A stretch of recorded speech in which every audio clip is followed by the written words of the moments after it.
Dezembro de 1976, Kingston, na Jamaica. Uns 7 caras armados invadem a casa do Bob Marley e descarregam dezenas de tiros. A esposa do Bob tenta escapar com os 5 filhos, é atingida na cabeça, mas sobrevive. O Bob leva um tiro no peito que pega de raspão e a bala acaba alojada no seu braço esquerdo. Seu empresário e mais um amigo também são feridos. Milagrosamente, ninguém morre nessa noite. Só 2 dias depois, Bob Marley sobe num palco ao lado da sua esposa Rita, ela ainda com a cabeça enfaixada e ele com a bala dentro do braço, para fazer um show histórico para mais de 80 mil pessoas. Isso sozinho já dava uma baita história, mas esse buraco aqui era mais embaixo. Porque quando um artista se torna capaz de mover multidões, ele para de ser só um artista. Ele vira um problema, uma ameaça. O ponto aqui não é quem puxou o gatilho, mas quem que mandou puxar e principalmente por quê. E para entender isso, a gente precisa voltar um pouco antes dessa tentativa de assassinato e também ir até depois da morte do Bob, porque é lá que essa história fica bem mais estranha. Então pegue a sua coquinha gelada, esquente a sua larica, porque hoje a gente vai entender como que o Bob Marley se tornou o artista mais perigoso do mundo. Vai, Gislene, pode trazer meu colete à prova de bala.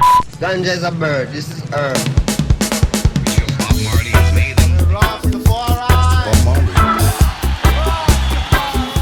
Bob nasceu em 1945 em Nine Mile, uma cidadezinha no interior da Jamaica, mas cresceu em Trenchtown, uma das favelas mais famosas do mundo, em Kingston, na Jamaica. Uma ilha que o que tinha de bonita, tinha de sofrida também, porque ainda vivia com a sombra pesada de séculos de colonização inglesa. E o Bob já chega no mundo carregando exatamente esses opostos, essa contradição, porque o pai, branco, era um militar britânico e a mãe, preta, uma jamaicana de 19 anos. E é claro que o pai dele, o paspalho inglês, logo some de cena. E o Bob vai crescer como muitos jovens negros ao redor do mundo, sem pai. Então desde o começo, a história do Bob é a luta de alguém que sempre procurou, ou até de alguma maneira inventou a própria identidade. Então ele resolveu buscar isso na música. Nas ruas e vielas de Trenchtown se ouvia uma mistura de gêneros que estavam se transformando. O ska, que é o pai de todos, passando pelo rocksteady, que tem uma pegada um pouco mais calma,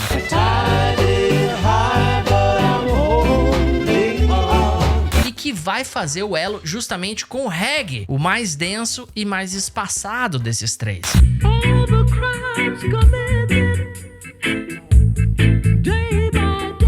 O ouvido do Bob não estava só na Jamaica. Os radinhos de Trenchtown também captavam as ondas de rádio de estações americanas pela proximidade ali. Então rolava Fats Domino, Elvis Presley, R&B, rock, soul, gospel. E é desse caldo, dessa mistura que nasce em 1963 o The Wailers. Bob Marley, Bunny Wailer e Peter Tosh. O primeiro grande sucesso do grupo foi Simmer Down, que em tradução livre aqui fica tipo um se acalme. Era um recado direto pros Rude Boys, que eram grupos de jovens violentos que habitavam as ruas de Kingston. Então a música dos Wailers já nascia com um comentário social dentro dela. Só que em 1966 o Bob faz um movimento que parece um retrocesso na carreira dele, mas que ia mudar tudo. Ele vai para os Estados Unidos visitar a mãe em Delaware, porque ela tinha se mudado para lá, só que o que era para ser uma visita vira uma temporada de trabalho e começa a trampar na linha de montagem da Chrysler. Mas aqui tem uma virada que a gente não pode deixar passar, porque essa distância não apaga a Jamaica do coração do Bob, ela faz o contrário. Porque quando você sai de um lugar onde você nasceu e cresceu e vai para um mundo que não é o seu, você começa a enxergar a sua terra natal com uma clareza que você nunca teve. Eu sei bem disso, porque aqui da Espanha eu aprendi a apreciar nosso Brasil muito mais. Mas voltando pro Bob, ele volta de Delaware pra Jamaica muito mais focado e com uma noção muito mais nítida do tamanho que a música dele podia ter. Então quando ele tá desembarcando na Jamaica ali, o reggae também já tá se desenvolvendo e começa a ganhar força como linguagem própria. E os Wailers, o grupo dele, estão ali no meio desse movimento. Mas por mais talentosos que todos eles fossem ali, eles continuavam presos numa lógica de singles jamaicanos, gravando só com produtores locais, sem alcance internacional nenhum. E aí entra um cara chamado Chris Blackwell. O Blackwell era dono da Island Records e ele enxergou nos Wailers um valor que o mercado internacional ainda não tinha visto. Cristo. E a aposta dele era bem clara, não era transformar o Bob numa estrela de R&B americano, bonitinho, polido, como mandava o figurino da época. Não, como o próprio Blackwell disse anos depois, ele queria que o Bob fosse um verdadeiro rockstar. E o Bob Marley topou. Em 73 sai o disco Catch a Fire. E pela primeira vez o reggae é apresentado para o mundo não como uma coleção de singles de uma ilha exótica no Caribe, mas como um álbum, uma obra completa. No mesmo ano sai o disco Burning, com a clássica I Shot the Sheriff. E aí acontece uma daquelas grandes ironias da história da música. Em 1974, Eric Clapton faz um cover de I Shot the Sheriff. I shot the sheriff, but I did not shoot no deputy. E a música explode, vai para primeiro lugar nas paradas. Bob Marley entra de vez no mercado internacional pela voz de um músico branco cantando a sua música. Podia soar meio amargo? Podia, mas o Bob entendeu esse movimento e soube usar ele muito bem. Seria uma história bonita até aqui, né? Um músico talentoso encontra um produtor esperto e conquista o mundo. Fim. Só que a carreira do Bob é a parte fácil de contar aqui. O que move o artista, as suas crenças, a sua visão de mundo é outra coisa muito maior. E foi aqui que a história começou a ficar mais perigosa. Bob was the first person I heard singing with a real message, you know, and he was completely unique. Cannot turn a rasta or become one.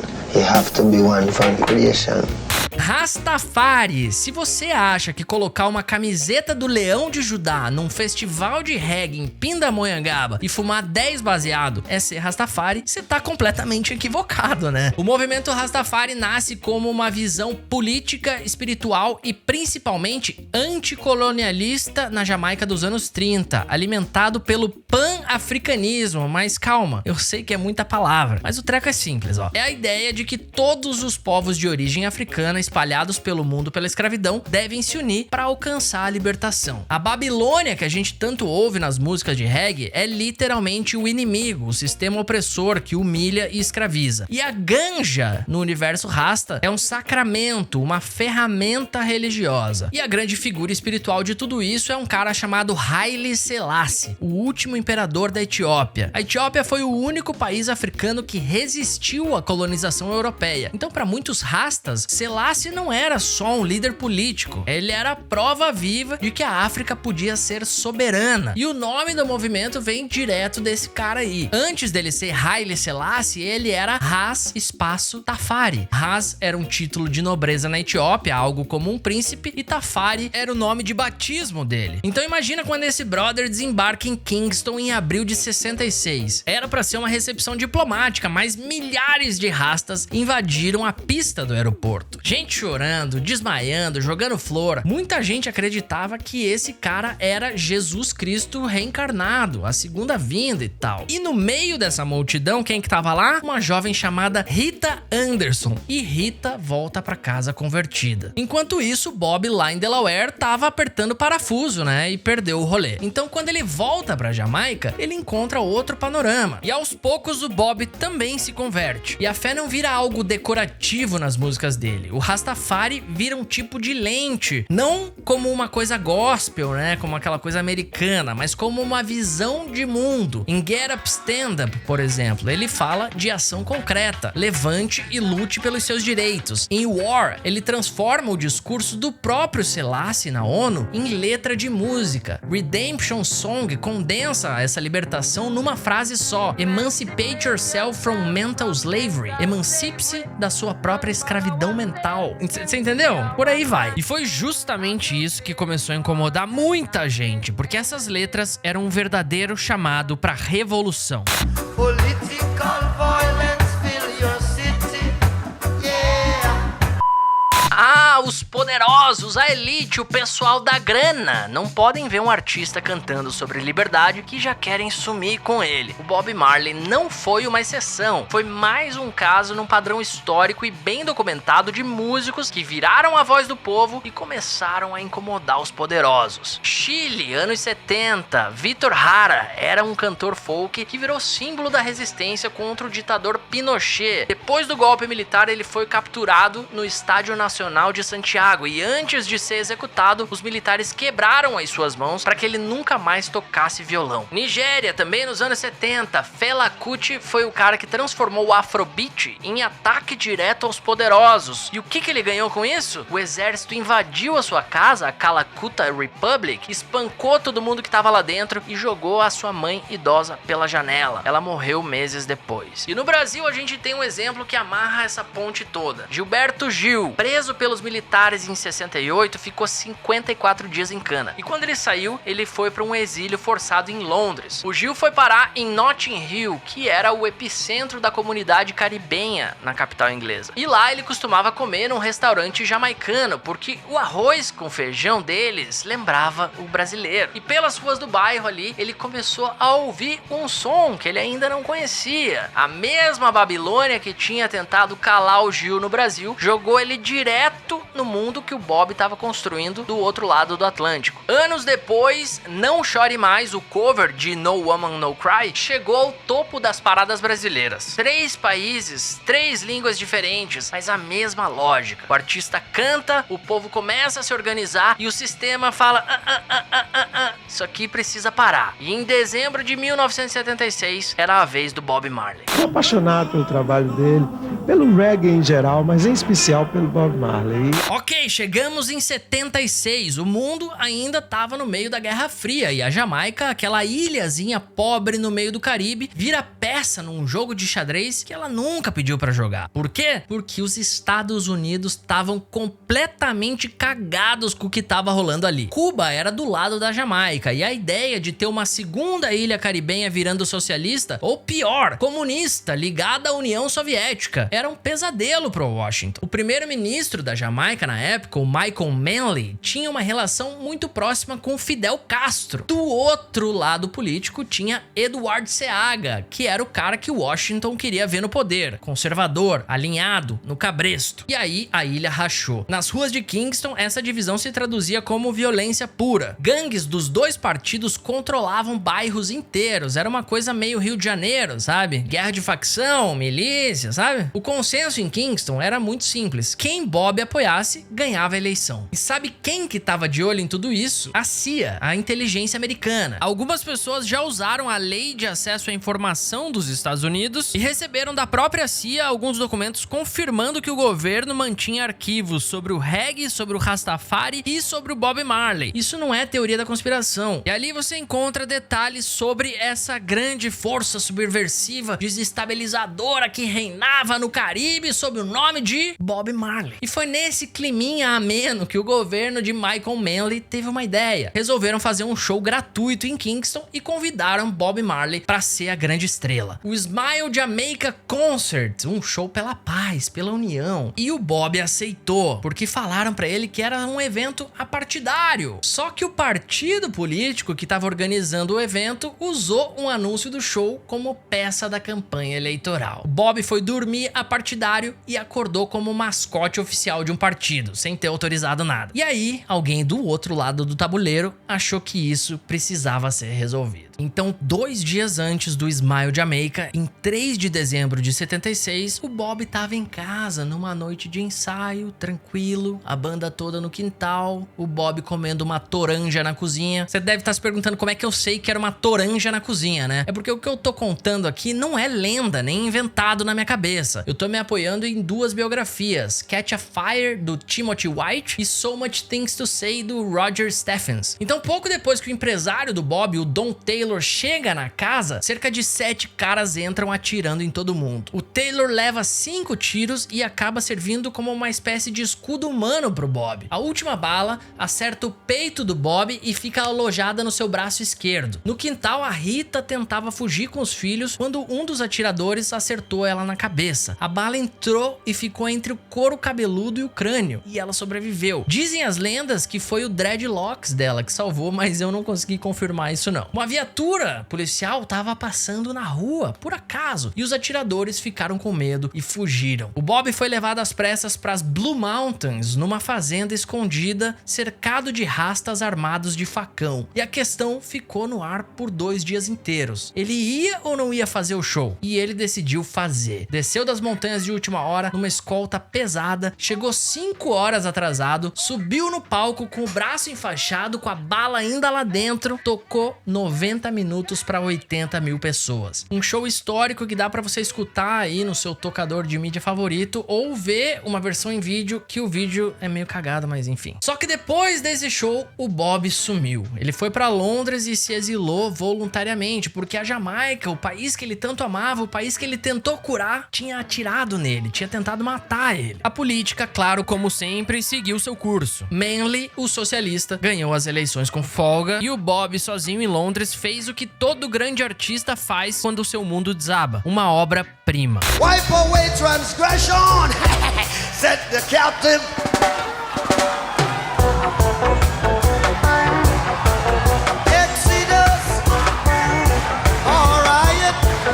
Em Londres, bem longe da Jamaica, Bob entra em estúdio e grava Êxodos, que talvez seja o melhor álbum da sua carreira. E esse álbum nasce exatamente dessa ideia de exílio, daquela bala no braço, a sensação de ter sido traído. Êxodos, a música em si, não é uma música de derrota, é de alguém que foi embora de cabeça erguida. E isso não é ingenuidade do Bob, é uma escolha, até meio que espiritual, né? Baseado naquela coisa do Rastafari. Só que em maio de 77, durante a turnê europeia do Êxodos, o Bob tava batendo uma bola em Paris quando levou uma entrada feia e machucou o dedão do pé direito. Na hora, pareceu uma coisa pequena, mas isso ia se tornar um problemaço. E é aqui que a história fica um pouco estranha. Por quê? Existe uma teoria, e eu preciso ser honesto com você aqui que isso é uma teoria, não é um fato comprovado, mas não seria um vídeo sobre Bob Marley se eu não falasse disso. Existe quem diga que aquela ferida ali não começou com o futebol. Alguém presenteou o Bob com um par de botas e que dentro do pé direito da bota tinha um fiozinho metálico estrategicamente posicionado e que teria perfurado o dedão e provocado a infecção. Quem teria feito isso? A própria CIA. O Timothy White, o biografista do Bob, documenta que durante os dias do Smile Jamaica, um membro da equipe de filmagem do show subiu lá até o acampamento nas Blue Mountains, onde o Bob estava escondido. Os rastas armados com facão não sabiam quem era esse cara. Era Cal Colby, o filho do diretor da CIA, William Colby. Mas ó, essa história nunca foi provada e também nunca foi desmentida oficialmente pela CIA. O fato é, aquela ferida não cicatrizava de jeito nenhum. E esse machucado também não tinha começado ali em Paris. Tinha uma história antes, um acidente em Kingston anos antes, um diagnóstico errado lá em Delaware de infecção por fungos. A verdade é que o tumor já estava ali há mais tempo do que todo mundo percebeu. Então, quando o diagnóstico real chegou, melanoma, grau 3, câncer, os médicos de Londres foram pesados. Eu já ouvi muita gente dizer,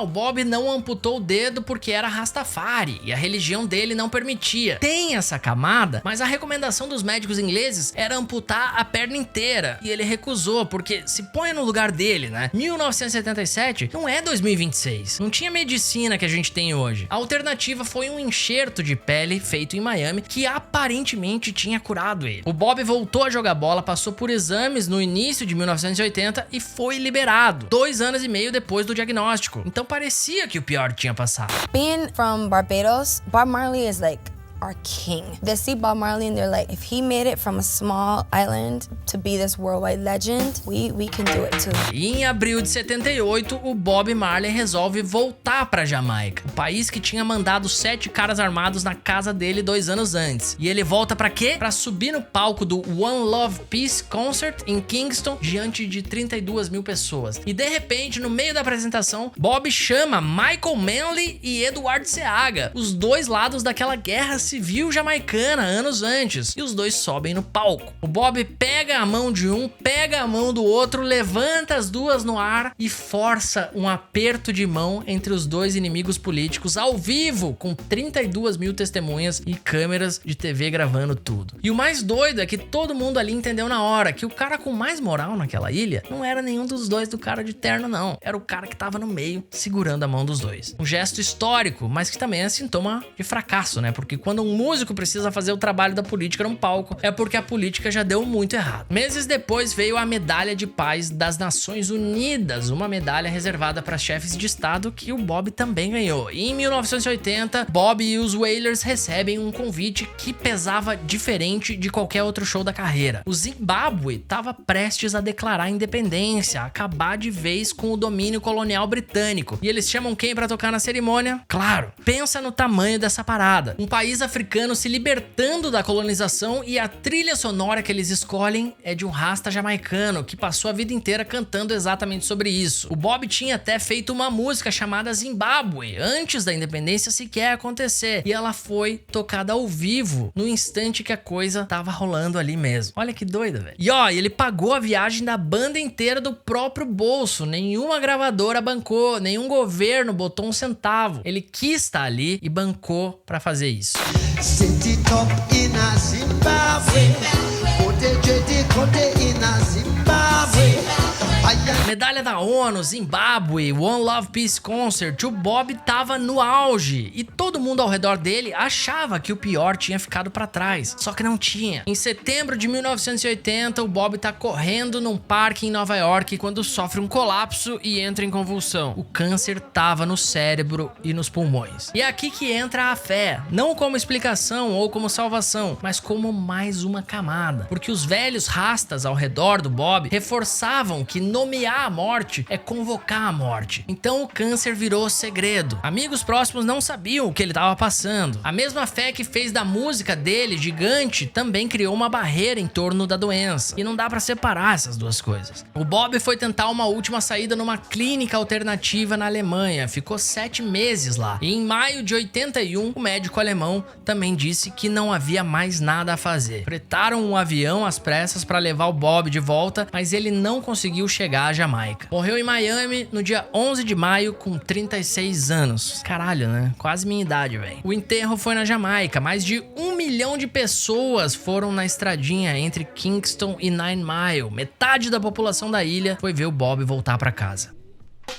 E aí vem a parte que ninguém gosta de falar, né? Porque depois que o Bob morreu, todo o legado dele virou uma espécie de produto. Catálogo, museu, camiseta. Bob Marley cantou contra a Babilônia e hoje é justo a Babilônia que vende Bob Marley. E aí a gente poderia racionalizar e dizer que é justamente isso que mantém a memória dele viva, ou lamentar dizendo que o capitalismo engoliu mais um ídolo. Só que eu acho que tem uma coisa mais interessante aqui. Porque o sistema conseguiu transformar a cara do Bob em cinzeiro com folha de maconha, isso ele conseguiu. O que ele não conseguiu, e é isso aqui que me interessa, é fazer a música do Bob parar de funcionar. Get Up Stand Up continua sendo tocada em protesto de verdade, por gente que nunca comprou uma camiseta do Bob na vida. Redemption Song continua arrepiando gente que nunca ouviu falar em Rastafari. E a prova é que a gente tá aqui falando dele e tentando entender por que quiseram calar esse cara. E se você duvida, pega qualquer disco dele, dá o play agora e me diz se aquilo soa como produto.